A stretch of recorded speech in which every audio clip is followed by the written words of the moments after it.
Hey everyone, it's Helen from S&B Deal Hunter. Today we have Danny Thomas with us, an acquisition entrepreneur who acquired an industrial painting company. I'm very excited to hear Danny's story today. Danny, it's great to have you. Honored to be on. Thanks, Helen. Danny, share with us your background here. How did you get into industrial painting? I know we just spoke earlier how you started your own and then acquired through acquisition, but love to hear your background before that. Yeah, I used to say when I first started doing it at 17, I'd go paint these tanks. And it's kind of like that movie Holes. If you take a bad kid, you make him paint tanks in the hot sun all day, it'll turn him into a good kid. And prior to that, I really didn't know how to work. I didn't have a good work ethic. And I remember being told that I didn't have a good work ethic. And that kind of I think sank from my head to my heart and gave me a chip on my shoulder. And I started working really hard. But I was painting these tanks that would be at the liquid oxygen tanks at hospitals. So they would give us a list, and we would just go and paint like 50 tanks at a time. Like you'd be gone for months. You'd go city to city. Like if you like there, I've never painted them in New York City because I never wanted to go into New York City. But like all the other states, I've been to a lot of the regional medical centers and painted the tanks that are out by like the loading dock. So I've been to a lot of hospitals. I guess that's how I got started in it when I was 17. Kind of worked my way up in the company, became a sales manager when I took a 2 year pause and went on an LDS mission to Montana for 2 years. So I got back, I was 21 and got back into the business. It was more of a sales role. And then I was a sales manager by, I think, 2015. So I was 25. So it tells you how old I am now. And did that until 2022. January 2022 was when I put it in my notice and went and started my own Copper Canyon Coatings. And and then that same year I had read the book Buy Then Build, or I had read it December of 2021. And so I really started thinking about like, oh, I felt like I was doing the wrong thing because I'm starting a business in January. And I just read a book that told me like your odds of starting a business are really low and you should buy a business. So my mind kind of went into acquisition mode, but it was like, well, I got to start something because I've already put in my notice and we're going this way. It's kind of like you just jump into the water.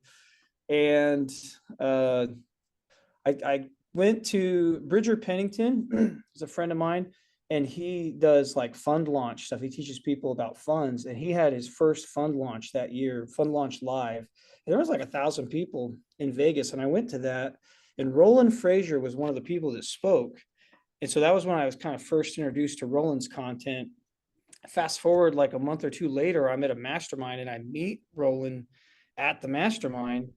And so I went and took his accelerator course after I met him and really just ran the playbook. Everything he taught me in that about like finding the business and then the way to negotiate the business, I just ran it to a T. And it took about a year and a half, and signed, sealed, delivered. Like we completely outright own Precision Applied Coatings now as the second company. Wow. So What we was it? completed our first acquisition. And I guess, oh, congrats, by the way, I guess Thank before you. move forward. But I guess when you were first starting that business, what did the startup look like? How did that, you were kind of like running that business, trying to get it off the ground, simultaneously trying to buy a business or? No, because I had when I had left, I hadn't signed a non-compete agreement, so I knew that I could go and just like hit the ground running.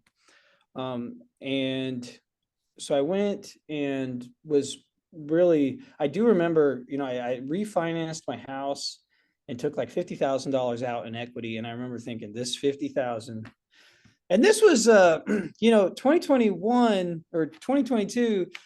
It went a little farther than it does today. I know inflation is like 50,000, but I remember thinking even then, because I would probably, $10,000 a month in expenses. I have 4 kids and house and all that. So I remember thinking like you at best have 5 months to you know, make sure. And the thing that is my industry, it takes like 2-3 months to get a job like turned around. Like it's not like overnight. Like you don't just like go knock doors and then people hand you money. It's like you got to go through committees. The selling process is B2B, like really B2B. And so I knew that like I needed to start getting my first sell like in February. And luckily that did happen.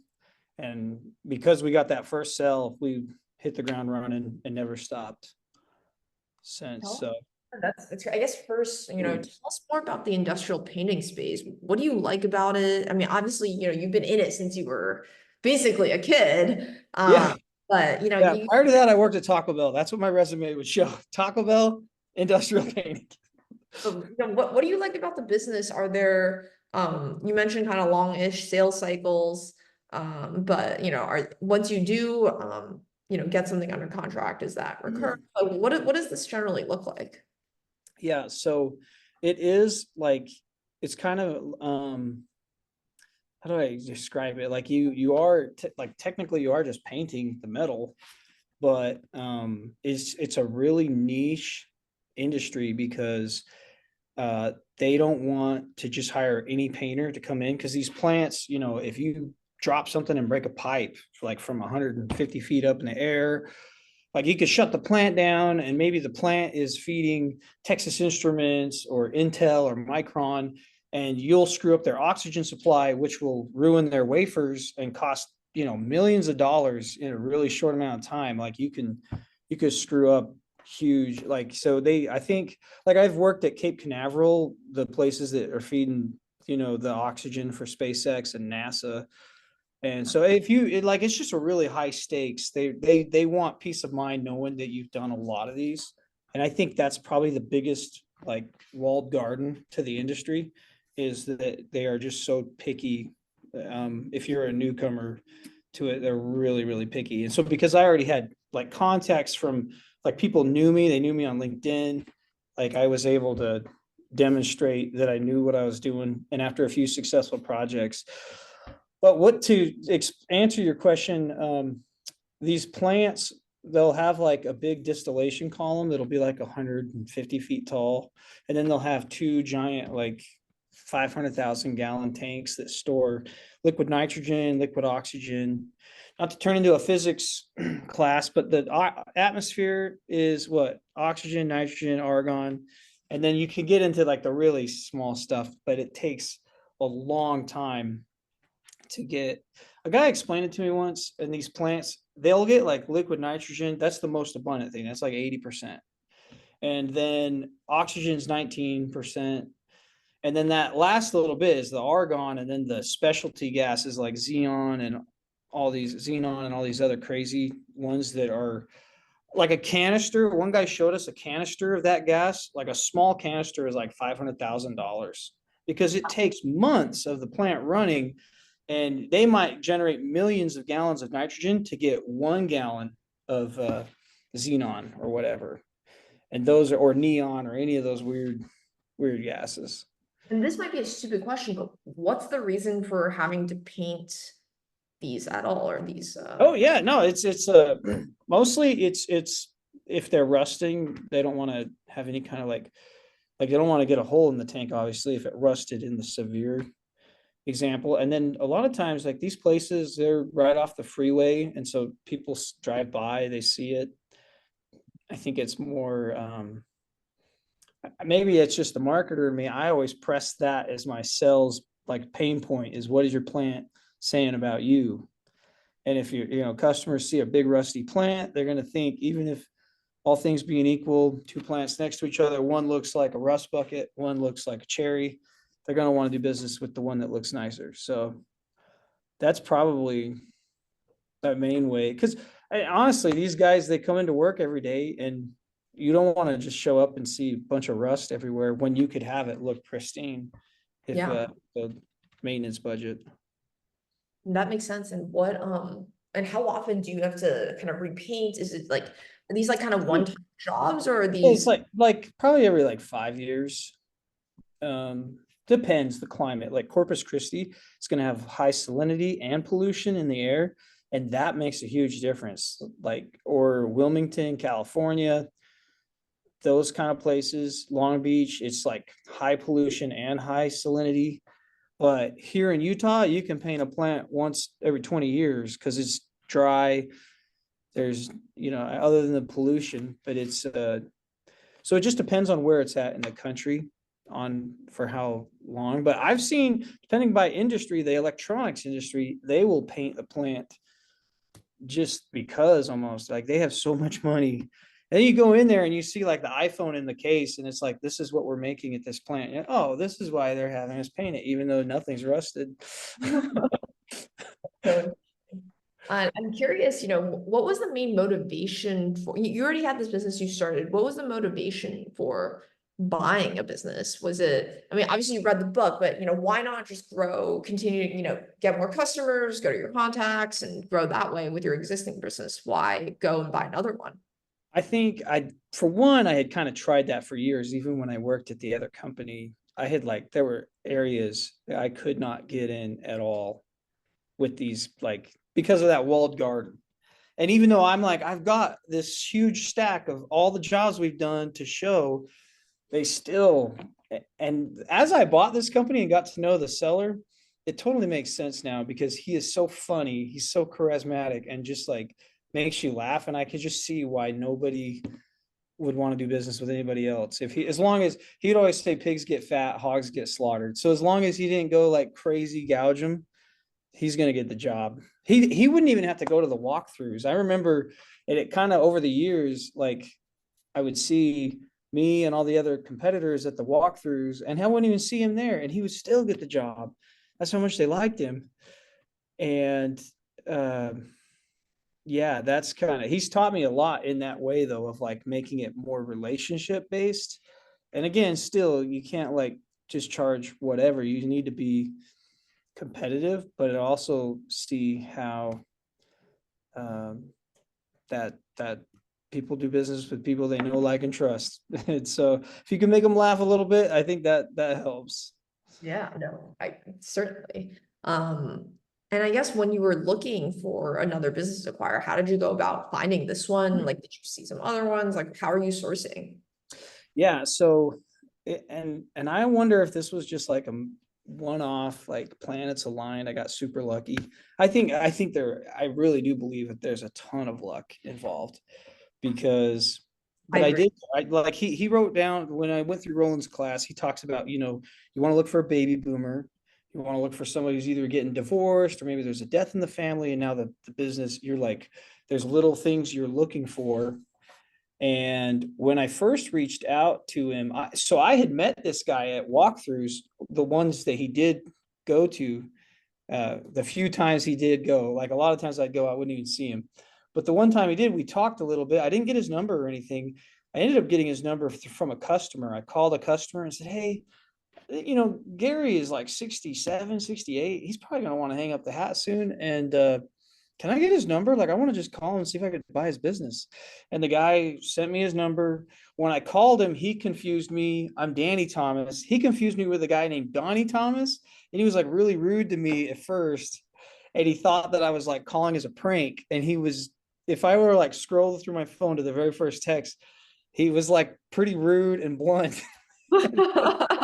And then I was like, no, I am like dead serious as a heart attack. I want to buy your business if you're interested in selling it. And then it took a while of courting him to get him to, because the other thing is Roland's always pushing, like, you want to do seller finance, try to get the seller finance, try to do as little out of pocket as possible. So I'm trying to negotiate things, and it's crazy how it ended up. I don't mind sharing the numbers on it. So he does like 1.2 million every year. That's like his, like, no more, no less, right at it. But he also only had like 3 employees. Like he just was running this thing himself. And so I negotiated him down to 800,000 for the purchase price. And I was just thinking, okay, if you're making, let's say 300,000 in profit, 2.5 times that, 800,000, that's where I got 800,000. And when the SBA people and all of the people that value businesses, they're like asking, how did you come up with 800,000? I was just like, well, I just figured he makes 300,000 and then did 2.5 times that. And, he went for it though. And then we did one separate transaction to buy some equipment, and it was like 50,000. So really the total was, and then a little truck, an old truck, which is funny. We paid him for that truck $6,700, and it was more than he paid for the truck. Feel like I'm totally rambling. You want me to No, reel it in, or you want me to just keep running with the I love line? when people are comfortable sharing numbers. I think it's very helpful for people to Yeah, hear. no, I'm like, look, when you told me your numbers, I'm like, well, we're like a fraction of that. We are high margin, so like it doesn't, like we don't need huge numbers to make a pretty good living, but it is like it's a really niche thing. And I think there's probably, if I were to add all of them up in the country that do what we do, it's maybe like 5 or 6 million a year, would be like the niche. So it's not a huge thing. But if you get into doing like Chevron refineries and those kind of things, then you're talking billions of dollars in the industry. So it is a part of a huger industry. So back to where was I at right before I? Yeah, no, I'm curious. You kind of mentioned you negotiated down. I guess going to how you structured the deal, then, how long did it take you to get from that It initial took like call to thought you were talking to Thomas it to took like a year. It took like a year of me first. I found it in my journal. I wrote it down like May 2nd was the first time I wrote, we're gonna buy Gary's business. And I like was doing the affirmation thing. Like I just started writing it every day. Me and Brent's my business partner. We bought Gary's business, and that became my, so May 2nd. And then it was like April of 2023 that we went and took a picture with him and like shook hands and did like a down payment, part of the structure of the deal. And that included going and doing a job for him and then him just getting the check. So we paid all the costs to go do the job. So it was just sweat equity. But that made up for like 280,000 of the 850,000 purchase price. And the SBA looked at that as the down payment. So we didn't even have to actually put any money down when we went to actually get the loan. wow. But I was like really skeptical about doing the SBA. And I was arguing that to the seller, like, dude, I'm buying a painting business. It's just relationships. There's like not much equipment, a couple of sprayers and a truck and like less than $50,000 worth of stuff. And so I feel like I'm taking all the risk if I go get an SBA loan, and then, who knows if it's going to just totally dry up if you're gone. So that was How did you get past that fear or that concern? we did that first job, 2 jobs for him, and that equaled 280,000 that we got toward our purchase as sweat equity. And that probably cost us like 80,000 maybe in like our costs or something between what we paid out. So really, actually, if I look at it, the SBA, we got an $850,000 loan and only 80,000 out of our pocket with all those expenses. But let's see. So the way I got past it was, How did you get comfortable? Is it just that you were able to negotiate? I mean, I've never actually heard of this sweat equity situation. yeah, It's very it was like, he was real nervous because he's like, this is my baby. If you guys screw up, then it's like I'm screwed. But let's see, we did those jobs, and let's say that took like a month and a half. So now we're like midsummer. And And was the negotiation that you guys were gonna do those jobs did you already have, like, you had negotiated this with SBA? You were going to do the 2 jobs, that was no, the SBA had not come into play yet because I wanted, at first I was like, maybe I could just talk to some of my friends that are investors, raise the money. I was trying to like look at every creative avenue to fund this deal. And I'm like, we've already got a third of it paid for. We should be able, we paid for a third of it in like a month's time by just doing these few jobs for him. We should be able to do a couple of jobs and pay the whole thing off. But he was adamant that he's like, I want to check. He didn't want to let us do any other of the jobs. So we just kind of stayed in touch with him. And we had a big windfall in a lot of projects come through. And we thought, okay, well, maybe we'll just make, I think the way we kept him entertained and he didn't just like go off was, we'd say like, well, what if we do like a $250,000 payment? Like we already at 280, another 250,000. Now we'll be at 530 out of the 850. And we were just going to pay him out of our money. But we did learn that that was like, it was going to be, it would be a little bit, it's easier to say that. But then, when you start making money and you start spending money, you're just like, I don't want to just I'm going to have to live like Dave Ramsey if I'm going to pay this off the way, if I'm going to hand him checks like that. So So what was the original, reason for doing the two jobs then? You didn't get the SBA involved. You were just like, I'm gonna do these jobs for free and this is gonna count towards us. yeah, we'll do these. It was kind of like this. I was thinking, well, we'll just pay our guys to go do it. And actually I said 80,000. So really it was definitely not 80,000 in our cost. It would have been probably like half that at the most, because we just paid our guys. And I'm just thinking with per diem and hotels and everything included. So we paid out probably like 40,000 to do the $280,000 jobs. And then I when I first pitched it to him, I was like, well, what about this? Because you're not sure about it. You don't want to do seller finance. Why don't you let us go do one of your jobs? You can either be on site with us, can like oversee it, feel comfortable that we're going to do it right. And then you get the feedback from the customer and we'll pay all the costs. And then you get paid the check from the customer. And so that's how, so when he got that $280,000 check, that was like huge. It looked like a huge down payment, but for us, it was only like 40,000 out of our pockets. So that's like, I guess, a good leverage. I don't know. And then at what point did you decide I'm gonna go SBA? He wasn't agreeing to let you just do that over and over again. Yeah. So toward the end of the year, like after fall, like we had those windfalls, but we also, we still, like I said, I wanted to try to avoid having to write 6-figure checks to him. And my mentor, who actually owns all these buildings that I'm in and all the buildings you see on this street, he owns this whole street. He's like one of my most he's like a dad to me, honestly. This guy has helped me come so far, but just through advice. It's not like he's given me money or anything. He's just given me a lot of direction. And he said, Danny, I know you're worried about the SBA. I think you should do it because then you will have the experience of working with the SBA. So when you go to buy another business, you'll already know the song and dance, and you'll be able to go through it a lot faster and just be more competent. And he's like, I would just do it through the SBA. So once I had like that mentor say that, then it's like, okay, I guess he's right. Let's just do it through the SBA.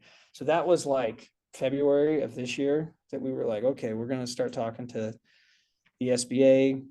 And that was it still was a slow process once you start actually like gathering up all the documents and actually working with the SBA.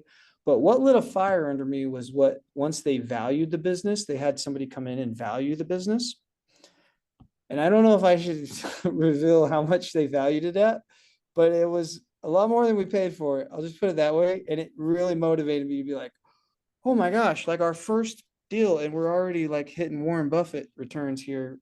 Okay, let's get the SBA done. So, because prior to that, we had paid the 10,000, but I was still almost the $10,000 like application fee, but I was still kind of like dragging my feet a little bit.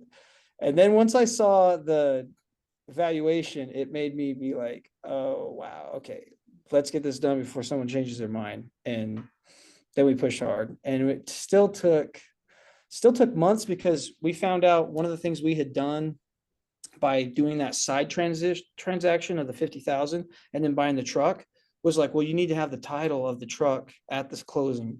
And so we went to the Utah DMV, and it was like 2 months. Like they're just like, they do not rush. They don't care if it's holding up your deal 4 to 6 weeks or 6 to 8 weeks. And it took 8 weeks. And it was like 2 months. So that sucked. It was just being in a holding for a $50,000 truck. Yeah, for a $5,000 truck, like 6,700, whatever we paid for it. It's an old Silverado, but he paid 5,000 for it when he bought it. This just shows you the genius of this guy. like the way he is, like the miser side of him. He bought this truck at an auction for $5,000 when it was like almost brand new still. The only reason they were selling it was the government. It was like governmentsurplus.com or whatever. And it was sitting, it was a snowplow truck at the Miami airport because the FAA requires that they have snowplow. How often does it snow in Miami? Like this truck sat in a garage, never moved, and he bought it for $5,000. And we paid him more last year than what he paid for it, 10, 15 years ago. It's just crazy. He's a really good deal maker. And was this part of the transaction, or you just bought it as a separate, like We bought complete? it separate. We bought it as a separate thing. And that's the thing is he was like, 800,000 with no equipment. But then when he sold us the equipment in the truck, he sold us like 10 spiders, like those window washing things. He sold us 10 of those because we access high places. And then the truck was separate. So that was like 56,000 if you 50,000 for the spiders and then 6,000 for the truck. Got it. So really, I guess the total like out everything was 856,000. Got it. When we went to the SBA, we borrowed 850,000 and that put 300,000 pretty much back in our pocket because of that one sweat equity part of it. So how did you negotiate with the SBA that, to put zero down? Like, how did you guys negotiate Yeah, that? well, we were expecting, we were like, oh, we're gonna have to put 80,000 down or whatever, 10% is. Like, that's what I was expecting. And then the guy we were working with is like, oh, no, you guys already did that with the 280,000. Like, that equity is your down payment.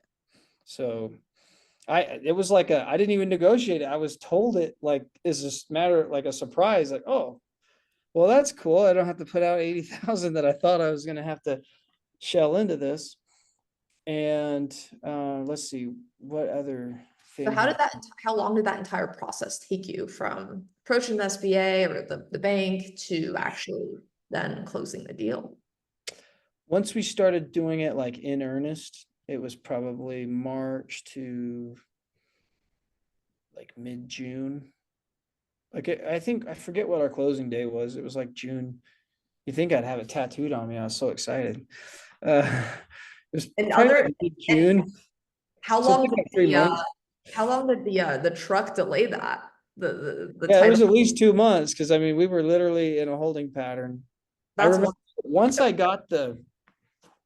once I got the valuation back on how much they valued the business that we bought, I called a nurse to get life insurance. You gotta get your blood taken, and they wouldn't like. I had to drive an hour and a half to get it taken on the weekend. That's how much I was like, we're doing this right now.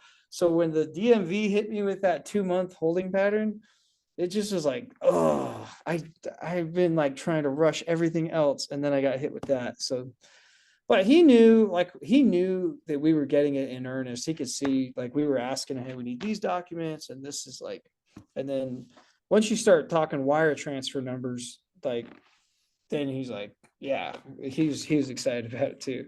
And it's really cool because he did really well. Like he saved up a lot of money.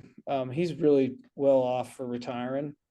And he didn't have to do this deal at all. Like he said, I just want to make sure my customers are taken care of. I think that's the main reason he agreed to the price that he did, was because he's like, I know you're a good guy, Dan, and I think you're going to take care of the customers, and all these customers are like my friends now. And so I guess it's kind of that old saying, doing well by doing good. I just got lucky.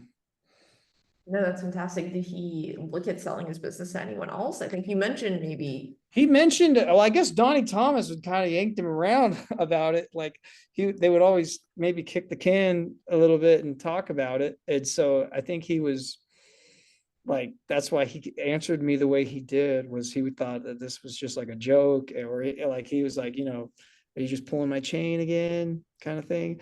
Another thing that complicated the deal was he has a huge shop in St. Louis, and we went out to St. Louis and took pictures of everything, and we got a valuation on the building, and we did a carve out because we're like, we don't want this shop. I don't want to have a shop with employees in St. Louis, and I'm in Utah. But the field work, that's this side. That's like everything's out in the field. That's what we do, is all out in the field. So it would be essentially the same. So we did a carve out, and that kind of made it a little bit harder with the SBA. They had to kind of They had to treat it a little differently, but I remember being very adamant that I'm like, I don't want to do anything that's even questionable because it's fraud and it's criminal. And even if I know, how us entrepreneurs will be, oh, well, let's just get it done and we'll figure it out later. It's like, well, if you just get this deal done and it turns out that like something you said was not materially accurate, then that's fraud. Like you're talking financial crime. So I was very afraid of anything like that. But I guess as looking What back did after going through the deal, they audit it, and then they have like other auditors audit the auditors. So it's like, okay, it wouldn't be that easy to, but still, because sometimes Gary would be like, just do this, just say this, just do this. And I'm like, well, I can't say that, Gary, unless it's like this is what we're gonna do.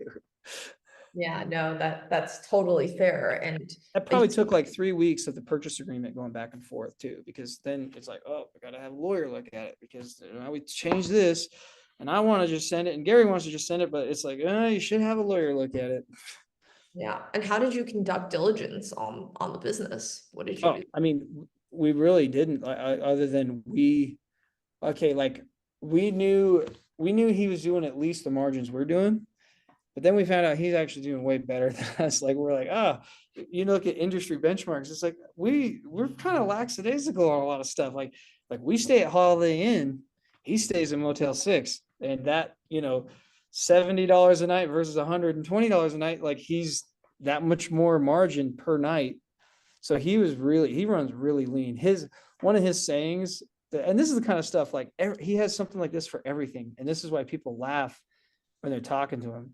But he would be like, I pinched I pinched the nickel so hard, or I squeezed the nickel so hard that the Indian will sometimes actually sit on the buffalo. And it's like, I didn't even know what that meant. I had to look up like a silver nickel used to have the buffalo on it. So but that kind of stuff, like older people get that because they laugh every time he says it. And so he just is really cost effective, stays at Motel 6.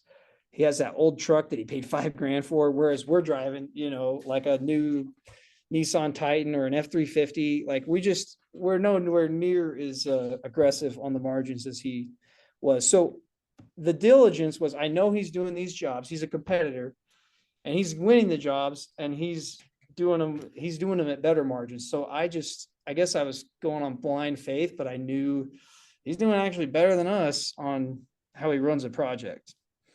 Wow. Because he would charge, and then he would charge more money than I charge, and he would like have lower costs. It was like, yeah, he's he's a real miser about it, and maybe that's why his business was valued so high because they're like, this is a high margin, high profit business. And he didn't even have to show up often, but I guess he had those relationships. So No, he would run the jobs, and that's the difference between us. We were like here in an office. He actually would be on the job, throw a paintbrush at a worker if he's not working. Like, yeah, that was the part we had to kind of work with him to understand. Like, we have our foremans that we trust, and we implicitly trust our foremans, and we train them and all this stuff. And I only go out to inspect a job. I don't really go out to do a job anymore. But and he's a little bit different. with the carve out, what did you guys have to pay attention to?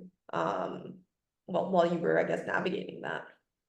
I feel bad that it's like almost hazy because I remember talking so much with the SBA officers when I was driving. I remember they said it would be easier to buy the business with the building. They were like, it would be easier to loan you $3 million with the building than it is to loan you $800,000. Or actually, at the time, I was trying to only borrow $500,000 or $600,000 because I was like, well, let's just subtract the sweat equity and let's just borrow the $550,000 we owe him or whatever it is.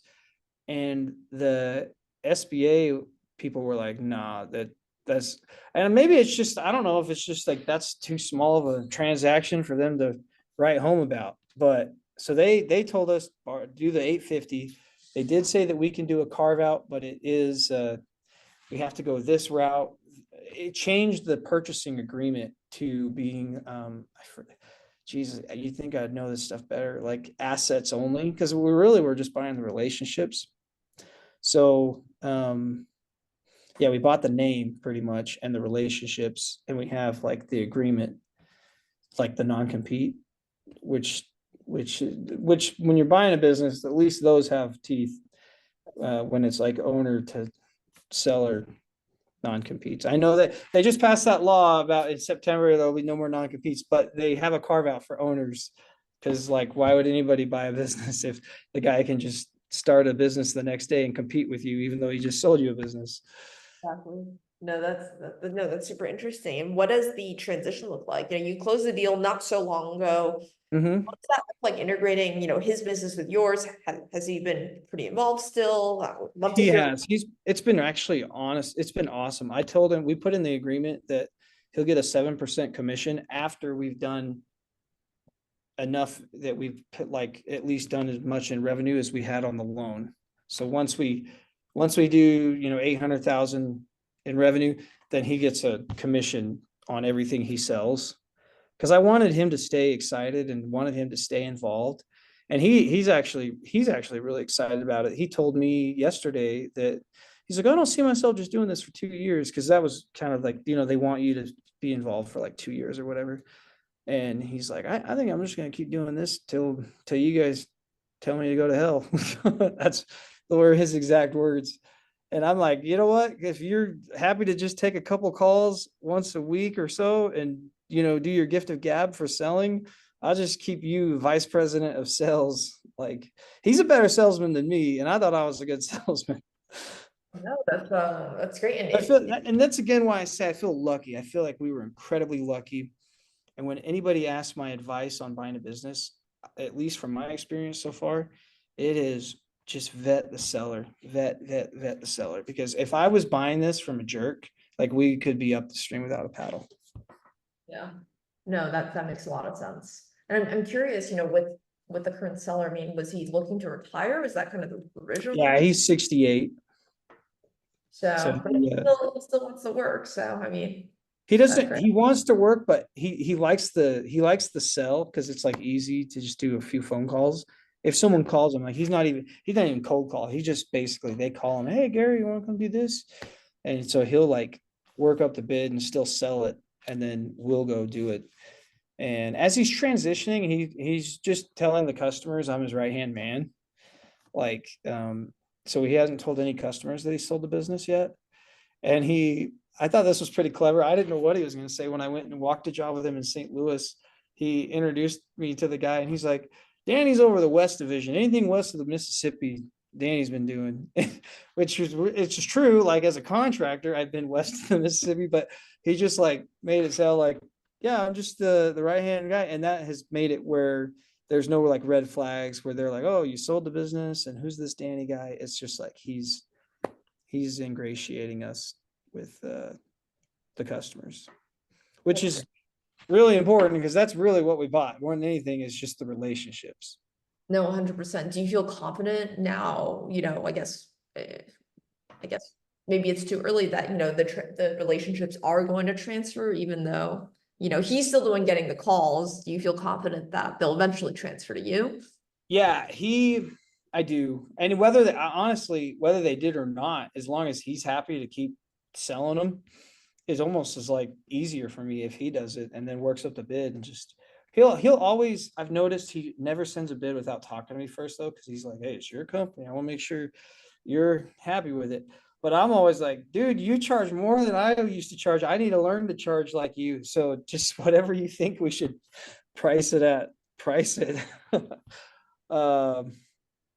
Yeah, I've already went and met with some customers with him, and then we just got our first purchase order, which that was another thing during the summer when we were in the holding pattern. He was like, you need to tell these SBA guys, look, I got $400,000 worth of work to do as soon as this deal is done. And he's going to start on it if you don't. And he's like, anything I start, I'm going to get that is carved out of the deal. And so he did probably $500,000 this year. Just doing his thing. And so that sucks because it's like, wow, he's got all these purchase orders he shared with me. I see he's got $500,000 worth of work, but I'm waiting on that stupid DMV thing. And but we've already got like another $35,000 in purchase orders since the transaction. So those were our first. It was actually just last week I got my first official purchase order with his company, and that was a big relief. It was like, all right, we've got our first the first job starts in like a week or two. Wow, very exciting. That's So yeah, I was like, maybe it's too early to tell, but another good thing is I worked with his employees when we did that job with the sweat equity. We had his employees come for a couple days. And so we did get to work with them a little bit. And he told them that, maybe one day he'll pass the torch to me, is what he told them. So it'll be cool to see them and know that, oh, he actually did sell it to Danny eventually. And do they know now that you've taken over? Yeah, I think he's told them. I think he's told them, or I don't, unless I was there, I don't know what he said exactly. Um, but I think he told me that he's talked to him. I know that they're planning on being at the job that I'm going to be on with them. So I'll be working shoulder to shoulder with those guys. And they're all from Louisiana, his workers. They're all Cajun. And they remember the swamp people, that one guy that sounded like he had marbles in his mouth? There's one guy, he talks like that. And it's like, it makes me laugh just to talk to him. It's so cool though. I love that accent. Wow, I love that. And Yeah. They're it's simple. They run on like different time down there. It's like simple crawfish way of life. Eat crawfish and hunt alligators, and they're like, yeah. and I guess has it been a challenge to, integrate with his team and like culturally has it been, I mean, obviously different, but No, actually, one of his team really liked working with me. you In fact, almost you before the deal was done, some of them texted me and like wanted me to hire, and I'm like, no, I'm not gonna, because they didn't know that, like, they thought I was a competitor just helping him on this one project. He did not tell them at all that I was like looking at buying the company. You know what happened? They found out that, you were letting your workers stay at Holiday Inn, so. Exactly. Like they were like, yeah, they were like, yeah, you bring us lunch, and Gary like brings them bologna sandwich, whereas I'll bring them like barbecue or something. So I'm always trying to do team building stuff, but Gary tells me, he's like, Dan, you're too nice. That's why, your margins weren't as good as mine. You need to, he goes, sometimes, these people do something and I'll he'll yell at them, and he goes, and then they'll look at me like I gave him 2 cents and I'm expecting change. It's like his little isms are so funny. Crazy. That's funny. And how, in terms of, I guess, once you buy his business, are you looking at, is the goal buying more industrial paint businesses? Do you want to expand beyond that? What are kind of your goals now? Yeah, it's definitely been like a huge like aha to see. It's one thing to try to like, I've done sales training and be like, okay, we're going to be more effective at closing. We're going to do some marketing. We're going to expand, do ads on LinkedIn. We're going to try to like grow. There's one thing to do that, but to just, when you buy a business and all of a sudden like, oh, now we've got 2 businesses that are busy. So we just doubled our sales. So that's made me want to be like, I need to start looking. Actually, we did. I'm sure you probably heard of EOS, Entrepreneur Operating System. We've been working with an implementer for like a little over a year. We did all the EOS, and now we just do the quarterlies. And he said, I'm the visionary, my partner's the integrator. And so my job basically now is to find the next business to buy. Like that's almost my, in addition to doing sales too, but like my job's to start scoping the next one to buy. Funny enough, I was at an airport, and once you start talking about private equity, like with people at the bar, this guy like showed me a business that was for sale that was an epoxy floor industrial contractor in like the Midwest. But that was before we had this deal done. So I didn't even want to get distracted with it. But he like emailed it to me and everything. And I'm like, wow, there's other businesses just like Gary out there ready to be bought. Yeah, no, definitely. And do you feel confident that this is gonna like double your business at this point? Or I know Yeah. you got your first purchase order, but Yeah, he's already got like, and one thing I've learned, everything he says, like he's a no nonsense as far as like giving it to you straight. So I mean, he'll make you laugh, but he doesn't. He everything he said has come to pass. So the fantastic. jobs that he has in the works right now, he's got like probably 600,000 in the works, and we're starting to see the POs come through. So that's at which that matches. Remember, I said we're halfway through the year. He does like 1.2 every year. So he's like right on track for, but we've done more than 1.2, so it's not doubling our business, but maybe it's like adding another third. Like we'll probably be over 3 million this year between his and ours. It'd be cool to get 4. I don't think we'll get 4 million, but it would be cool to hit 4. That would And be. and do you feel like, I guess when you spoke about in terms of it's hard to kind of get into these jobs, so acquisition may be like easier than just bidding. Yeah, it's kind of like, especially this industry, I think there's a lot of like older folks like Gary that are that age, and you come to them, and the negotiation piece is, look, even if you get your business valued and stuff, like, to actually get a buyer that will pay you that, or that actually like understands this business, sorry, actually understands this business, the SBA statistics are 80% of these transactions fall through. And I can see how that happens, because it was like a 1.5 year long process. And if I didn't know Gary the way I knew him and got to know him, I could see how it would deteriorate in other circumstances.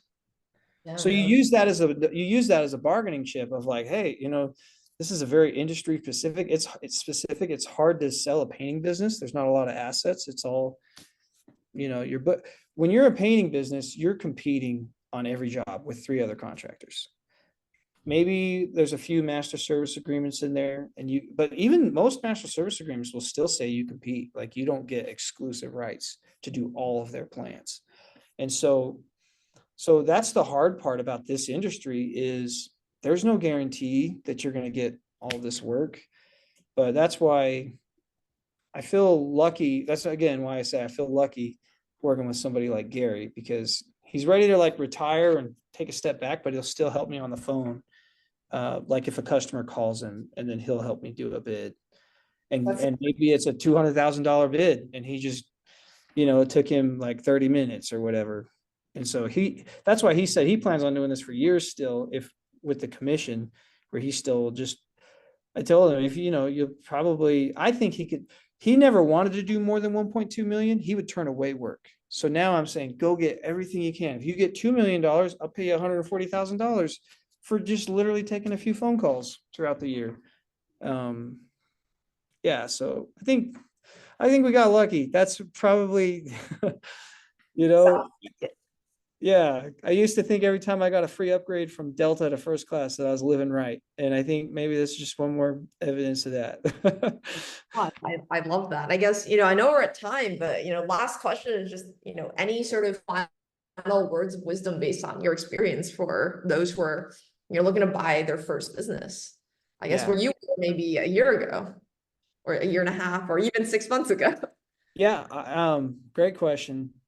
Again, the most important thing is really vet your seller, really trust your gut, have your wife meet them, have people that you try to really, this is a judge of character. I know that sounds like probably a really ambiguous answer, but if you like, it just could, a contract and suing and lawsuits can only do so much. Like, if they are a jerk, you're gonna have a heck of a time.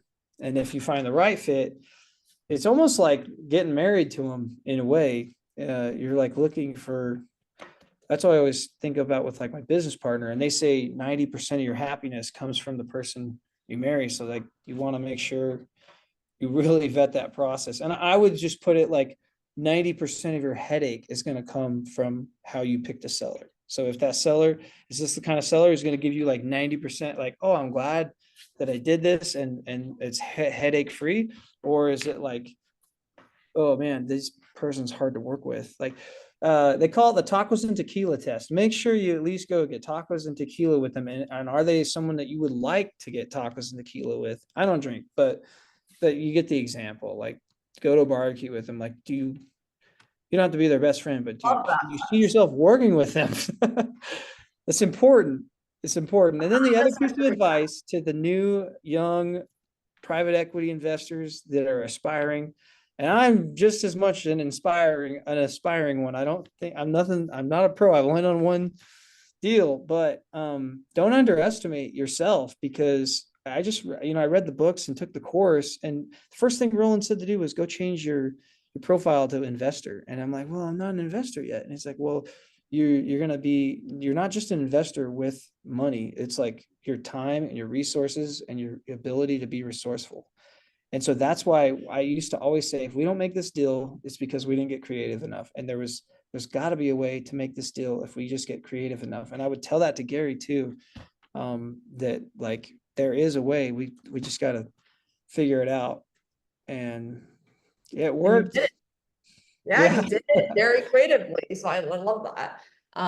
Well, look, Danny, this is great. I mean, I learned a lot today, and I'm sure others will feel the same way. So thank you so much for your time. If people want to reach out to you, they have follow-up questions, what's the best place to reach out to you? Is it X or Yeah, my ex is very like infantile. I have like 100 followers or whatever. Probably, but I'm not an influencer on any platform. I have like 670. I'm most active on Instagram. So my Instagram handle is Dependable Dan Thomas, and there's an underscore in between the two words or the three words, but Dependable underscore Dan underscore Thomas. I just barely posted a story yesterday where I quit candy and said, anybody who likes this story, I'm going to like take a screenshot and put it in this registry of, if I eat any candy, I'm going to take $5,000 and divide it up to whoever liked it. And I had like 15 people like it. So if that's still running, if anybody sees this in time, you can go get part of that registry. But I'm not like an online dude. I want to be like, I have friends who are crushing it on social media, but I don't get customers from there. I don't do business on social media. So for me, it's all just vanity. Yeah, no, it makes a lot of sense. Well, look, I mean, if to everyone out there, if you want to get a share of the $5,000, check out Danny's Instagram. But otherwise, If I eat candy, that's the big thing. And now I am like, it's Danny. But no, I'm not Danny, tempted to eat it anymore. this was great. Yeah, thank you so much again for your time. I know we went a little bit over, but really, really appreciate it. Please let's stay in touch. Eager to hear what your how this acquisition continues to go, and hear about future ones. Thank you. Yes. And I definitely want to stay in touch with you. Like I said, didn't know you at all. But I'm really excited that you reached out, and this was an honor and a privilege to be on your podcast. Thanks, Danny.